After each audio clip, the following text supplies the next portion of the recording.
سب سے پہلے پاکستان، میں ہوں ڈاکٹر نبیہہ علی خان، پروگرام آپ دیکھ رہے ہیں پورا سچ۔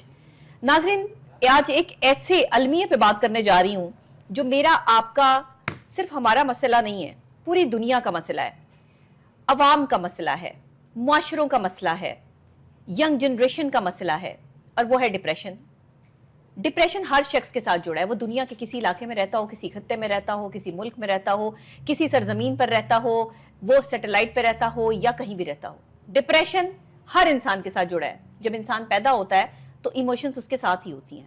جب انسان اس دنیا میں قدم رکھتا ہے تو وہ ایموشنلی جو ہے وہ چیزوں کو فیل کرنا شروع کرتا ہے۔ سب سے پہلے جو کسی بھی انسان پہ اثر انداز ہوتی ہے چیز، وہ رویہ ہوتا ہے، آپ کا اس انسان کے ساتھ کیا گیا سلوک۔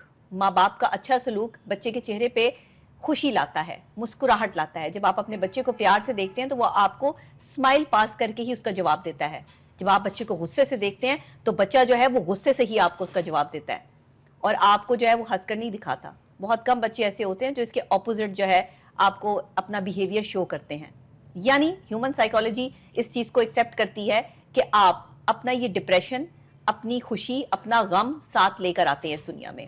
ڈیپینڈ آن یو کہ آپ اس کو کتنا استعمال کرتے ہیں، ڈیپینڈ آن یو کہ آپ کے دماغ پر اس کے اثرات کتنے مرتب ہوتے ہیں۔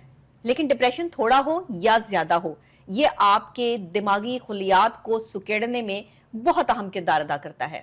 اور دماغ کے خلیات اگر سکڑنا شروع کر دیں، دماغی طور پر آپ کمزور ہونا شروع ہو جائیں، تو اس کی سب سے بڑی وجہ یہ ہوتی ہے کہ یا تو آپ اوور تھنکر ہیں، آپ بہت زیادہ سوچتے ہیں، آپ کی نیند پوری نہیں ہوتی ہے، آپ کی ڈائٹ اچھی نہیں ہے، آپ کو انزائٹی یا ڈپریشن ہے، جس کی وجہ سے آپ پرابلم کا شکار ہیں۔ ہمارے معاشرے میں بڑھتا ہوا یہ ڈپریشن جو ہے وہ اس چیز کا منہ بولتا ثبوت ہے کہ ہم نے اپنے معاشرے میں نفسیات پر اور خاص طور پر ذہنی صحت پر کوئی کام نہیں کیا۔ اور یہ سچ بھی ہے، حقیقت بھی، اس میں کوئی دو رائے بھی نہیں ہے۔ میں خود ایک ماہر نفسیات ہوں اور میں اس معاشرے میں دیکھتی ہوں کہ نفسیاتی طور پر جو ہے وہ لوگ طرح طرح کی نفسیاتی بیماریوں میں ملوث ہیں، لیکن آپ کے گھر میں ہی رہتے ہیں اور آپ کو اندازہ بھی نہیں ہوتا کہ یہ نفسیاتی مریض ہیں۔ ایگریشن لیول کا ہائی ہونا، غصے کا بیجا، صبر اور استقامت کا نہ ہونا، ایک دم اشتعال میں آ جانا، اشتعال انگیزی میں اپنی اور دوسرے کی جان لینے کی کوشش کرنا، خودکشی کرنے کی کوشش کرنا، دنیا سے ہار جانا، حالات سے ہار جانا، یہ بزدل لوگوں کا کام ہوتا ہے۔ احساس کمتری میں مبتلا لوگ جو ہے وہ اس طرح کی ذہنی خرافات میں مبتلا ہوتے ہیں۔ جلدی دنیا سے ہارنے والے لوگ، جلدی ہار مان لینے والے لوگ خودکشی کی طرف بڑھتے ہیں۔ یہ خودکشی دماغی طور پہ انسان کو کمزور کرتی ہے، اور انسان کے دماغ کو یہ میسج کنوے ہوتا ہے کہ مجھے زندہ نہیں رہنا، اور پھر انسان جو ہے وہ اپنے دماغ کے مطابق، جو دماغ اس کو میسج کنوے کرتا ہے کہ تمہیں زندہ نہیں رہنا، پہلے ہم دماغ کو میسج دیتے ہیں کہ ہمیں یہ کام نہیں کرنا یا ہمیں ایسا نہیں کرنا، اور پھر دماغ ہمیں اس چیز پر فکس کر دیتا ہے کہ ہاں تمہیں یہ کام نہیں کرنا، کیونکہ ہم نے دماغ کو جو میسج دیا ہے دماغ اسی طرح کام کرے گا کہ یہ کمپیوٹرائز مشین ہے۔ جس طرح کمپیوٹر میں جو فیڈ کریں گے ویسا ہی آپ کو اس کا جو ہے وہ نعم البدل بھی ملے گا۔ خودکشی کا رجحان نوجوانوں میں بہت بڑھ رہا ہے۔ خودکشی ہی نہیں بلکہ دوسروں کی جان لینے کے حوالے سے بھی بہت سے نفسیاتی مسائل جو ہے وہ سامنے آ رہے ہیں۔ آئے دن کبھی بھائی بہن کو قتل کر دیتا ہے، کبھی جو ہے محبت کے نام پر کوئی عورت قتل ہو جاتی ہے، کہیں پر جو ہے وہ غیرت کے نام پر کسی عورت کو مار مٹایا جاتا ہے۔ یہ سب کیا ہے؟ یہ غم و غصہ کیوں؟ یہ فرسٹریشن اور ڈپریشن جو ہے وہ ایک مرد کے اندر کیوں، ایک عورت کے اندر کیوں؟ اس کی وجوہات کیا ہیں؟ لوگ خودکشی تک کیسے پہنچتے ہیں؟ لوگ دوسرے کی جان لینے تک کیسے پہنچتے ہیں؟ نفسیاتی مسائل کو الجھانے سے بہتر ہے کہ اس کو سلجھایا جائے۔ میں ایز اے ماہر نفسیات بھی اور ایز این اینکر پرسن بھی آج کا پروگرام جو ہے وہ کنڈکٹ کروں گی، پہلا حصہ پروگرام کا، کیونکہ ظاہر ہے کہ یہ میری اسٹڈی سے ریلیٹ بھی کرتا ہے، ہم اس پر بات بھی کریں گے، لیکن اس پہ بات کرنے کے لیے ہمارے ساتھ اسٹوڈیوز میں شیخ جعفر صاحب بھی موجود ہیں، اور ابھی ہم پہلے ان کی رپورٹ دیکھ لیتے ہیں، بعد ہم آ کر اس پر تفصیلاً گفتگو کرتے ہیں۔ بڑھتی ہوئی نفسیاتی الجھنوں، معاشی مشکلات، رشتوں اور تعلقات میں پیچیدگیوں اور تعلیمی مسائل کی وجہ سے پاکستان میں خودکشی کے رجحان میں مسلسل اضافہ ہو رہا ہے۔ پنجاب کے صوبائی دارالحکومت لاہور میں رواں ماہ کے پہلے 23 دنوں میں مختلف وجوہات پر 12 افراد نے خودکشی کی۔ تحقیقی رپورٹ کے مطابق خودکشی کے 90% واقعات کا تعلق ڈپریشن سے ہو سکتا ہے۔ بڑھتی ہوئی سماجی و معاشی مشکلات نے صورتحال کی سنگینی میں مزید اضافہ کر دیا ہے، جبکہ ان مسائل پر قابو پانے میں حکومت کی ناکامی لوگوں میں مایوسی کو بڑھاتی ہے، جو بالآخر ڈپریشن میں تبدیل ہو جاتی ہے۔ خودکشی کے واقعات کے مطالعے سے ایک بات واضح ہوتی ہے کہ اس کا ارتکاب کرنے والے زیادہ تر نوجوان ہیں جو پڑھائی کے دباؤ، بے روزگاری یا پھر جذباتی معاملات کی وجہ سے یعنی مرضی کی شادی نہ ہونے یا پسندیدہ شخص کا ساتھ نہ نبھانے کی وجہ سے اپنی زندگی کا خاتمہ کر لیتے ہیں۔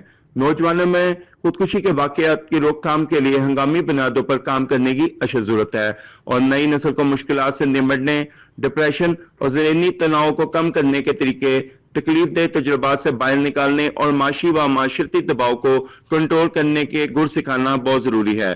خودکشی کی روک تھام میں حکومتوں پالیسی سازوں کا اہم کردار ہے۔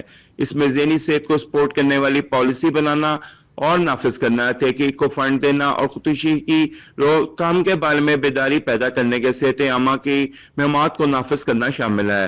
ہم سب کو یہ ایک بات سمجھنے کی ضرورت ہے کہ ہر انسان کی روح اللہ تعالیٰ کی طرف سے اس کے پاس امانت ہوتی ہے جس میں خیانت کرنے کا حق کسی کو بھی حاصل نہیں۔ اس وجہ سے خودکشی کرنا اللہ تعالیٰ کی امانت میں خیانت کرنے کی وجہ سے اسلام میں حرام ہے اور یہ گناہ کبیرہ ہے۔ کیا وجوہات ہیں کہ انسان خودکشی کی طرف بڑھتا ہے؟ اس کے مقابلے کی سکت ختم ہو جاتی ہے اور اس کے اندر ٹوٹ پھوٹ جو ہوتی ہے وہ کسی سے شیئر نہیں کر پاتا، حالات اتنے خراب ہو جاتے ہیں کہ اس کے پاس اپنی زندگی ختم کرنے کے علاوہ کوئی چارہ نہیں بچتا۔ اچھا، زندگی بھی وہ جو اس کی امانت ہی نہیں ہے، زندگی وہ ہے جو اللہ کی امانت ہے۔ اللہ نے یہ روح جو ہے وہ انسان کے جسم میں پھونکی ہے اور اس روح کو کا خالق اور مالک جو ہے وہ اللہ ہے، اس جسم کو بنانے والا بھی اللہ ہے، لیکن اس کے باوجود بھی انسان کتنا زور لگاتا ہے اس بات پہ کہ وہ اپنی زندگی کو ختم کر لے، جبکہ اللہ نے یہ جسم اور روح کا جو ایک تعلق بنایا ہے یہ تب تک قائم رہتا ہے جب تک اللہ کی مرضی شامل ہوتی ہے، جب تک آپ کی زندگی لکھی جاتی ہے۔ جب ایک بچہ پیدا ہوتا ہے، دنیا میں آتا ہے، تو اس کے 3 دن مقرر ہوتے ہیں، ایک اس کی پیدائش کا جس تاریخ کو وہ آیا اس دنیا میں، ایک جب اس کی شادی ہوتی ہے، اس کا نکاح ہوتا ہے، 1 ہو 2 ہو 4 ہو جتنے بھی ہوں نکاح ہوں، پہلا نکاح کنسیڈر کیا جاتا ہے، پہلی تاریخ جو نکاح کی ہوتی ہے، شادی ایک ہی ہوتی ہے، ذہن میں رکھیے گا۔ اس کے بعد وہ موت کا دن جب وہ اس دنیا سے جو ہے وہ رخصت ہو جاتا ہے۔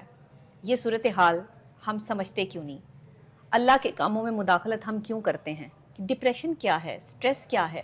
ہم اس نوعیت تک پہنچتے ہی کیوں ہیں؟ کوئی پالیسی کیوں نہیں بنائی جاتی؟ ذہنی صحت کے رہنما اصولوں کے حوالے سے حکومت کیوں کام نہیں کر رہی؟ کیوں کالجز اور یونیورسٹیز اور اسکول میں جو ہے وہ سائیکالوجسٹ کو ریفر نہیں کیا جاتا؟ کیوں ان کی خدمات سر انجام نہیں دی جاتی، ان کی خدمات نہیں لی جاتی؟ بچوں کی ذہنی صحت کے حوالے سے کیوں اقدامات جو ہے وہ حکومتی لیول پر نہیں کیے جا رہے؟ ان سب چیزوں پر بات کریں گے۔ شیخ جعفر صاحب ہمارے ساتھ موجود ہیں۔ شیخ صاحب، بہت ہی اہم موضوع ہے اور کیونکہ مجھ سے ریلیٹ کرتا ہوا موضوع ہے تو ظاہر ہے اس میں پھر بہت ساری اسپیکٹس آ جاتے ہیں، جتنا ٹائم ہمارے پاس ہے اس میں یہ موضوع کور نہیں ہو سکتا۔ آپ اس حوالے سے کیا کہیں گے؟ جی بہت شکریہ ڈاکٹر صاحب، یہ تو حقیقی بات ہے کہ اس کو اتنے شارٹ ٹائم میں ہم کور نہیں کر سکتے،